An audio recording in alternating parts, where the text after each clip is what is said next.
এবং দেখলাম স্টার্ট আগে নিউটন একটু সিট পিছনে হবে, পা লেগে যাচ্ছে। দাঁড়া দাঁড়া, ওইভাবে না, একটু জোরে শক্তি দিবি। এবার এটা দেখ, এটা হলো ক্লাচ, বুঝতে পারলি? আর পাশেটা হলো ব্রেক, এটা। আর ওর পাশেটা হলো অ্যাক্সেলেটার।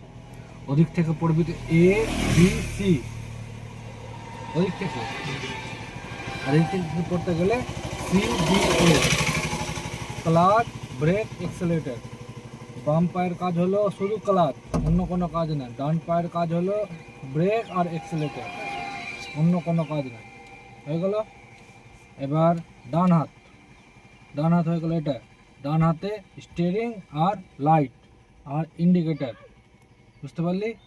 বাম হাতে স্টিয়ারিং, উইপার মেশিন, যেটা ব্লেড চালানো হয় পরিষ্কার করার জন্য, কাঁচ পরিষ্কার জন্য, গিয়ার লিভার, হ্যান্ড ব্রেক, বুঝতে পারলি? এটা হয়ে গেল বাম হাতের কাজ। আরও যদি এক্সট্রা এখানে যদি সুইচ থাকে এদিকে হয়ে গেল। আর যদি ডান হাতে যদি সুইচ থাকে তাহলে ডান হাতের কাজ হবে।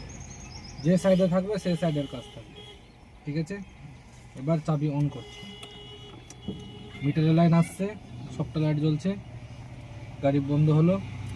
এবার আমি নিউট্রাল দেখবো, সামনে করবো একবার, মাঝখানে আনবো, একবার নিচে করে একবার মাঝখানে আনবো, ব্যাস হয়ে গেলো নিউট্রাল। যে কোনো গাড়ি থাকবে, ঠিক আছে? এবার আমি নিউট্রাল করে ক্লাচ ধরে তারপর স্টার্ট করি। এবার আমি ফার্স্ট গিয়ার দিই, বাম দিকে চেপে পুরোটা, বাম দিকে চেপে উপরে উঠাবো ফার্স্ট গিয়ার।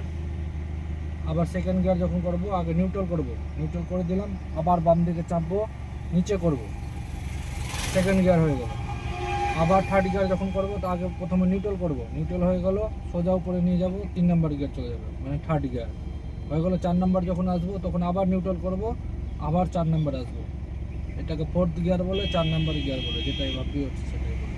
হয়ে গেলো। এবার 5 নাম্বার গিয়ার যখন যাবো তখন নিউট্রাল করবো আগে, তারপরে পুরোটা ডান দিকে চাপবো, উপরে উঠাবো, 5 নাম্বার গিয়ার চলে যাবে। এবার যখন রিভার্সে যাব, গাড়ি টোটাল 0 হবে, মাটাতে 0 হওয়ার পরে তারপরে রিভার্স গিয়ার যেতে পারবে। তখন আগে নিউট্রাল করে নিলাম। এবার যখন বলবো রিভার্স করো, তখন এইভাবে পুরোটা ডান দিকে চাপবি আর নিচে নামাবি, রিভার্স গিয়ার হয়ে যাবে, ঠিক আছে? তাহলে স্টার্ট করা যায় 1 নাম্বার গিয়ার থেকে।